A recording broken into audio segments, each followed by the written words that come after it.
Hello, my name is Joe Licky. I'm from the Diocese of Duluth. In past years, when people would receive our annual appeal, one of the things I learned from them is they would say things like, well, it's the same every year, so I don't really read it. So what we really wanted to do is make it look extremely different, which this year's does, but also make it donor-centric or very personal to that particular parishioner.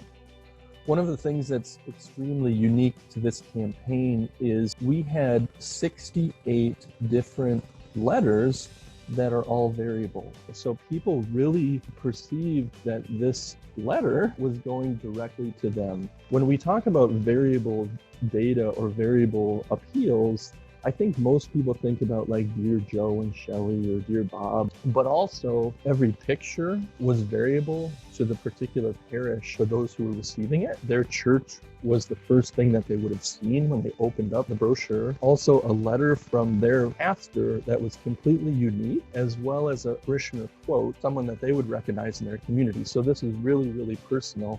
And so I'm confident that it was read and it was responded to because it was speaking to them. One of the things I would recommend that other dioceses look at is the personalization that Suttle-Straus is able to provide to really make it unique. I think there's a challenge that we have as dioceses for parishioners, for people throughout our communities to really engage in our direct mail because they've been receiving something very similar, sometimes 15, 20 years, that the messaging has been the same, our programs have been the same.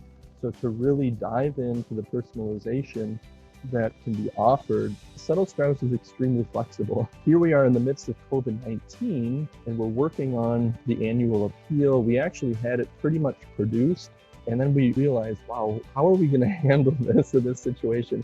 So right at the last minute, we designed a buck slip that was inserted in the mailing to basically say, what are the reasons to continue to support your parish while we also invite you to support our annual appeal? When we talk about results from the annual appeal, there's certainly monetary results, and we've seen a 16% increase in our annual appeal in a very, very challenging year with COVID-19.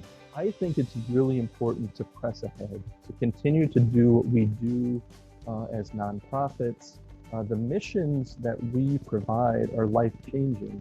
And if we believe that, and we know that's true, even though it's a difficult time to ask for money, if we believe in our mission, we're about what's best for the individual donor. At the same time, I need to continue to ask them to participate in those missions. So press on, keep going. I believe God provides, and He will provide the funding that we need to carry out these missions.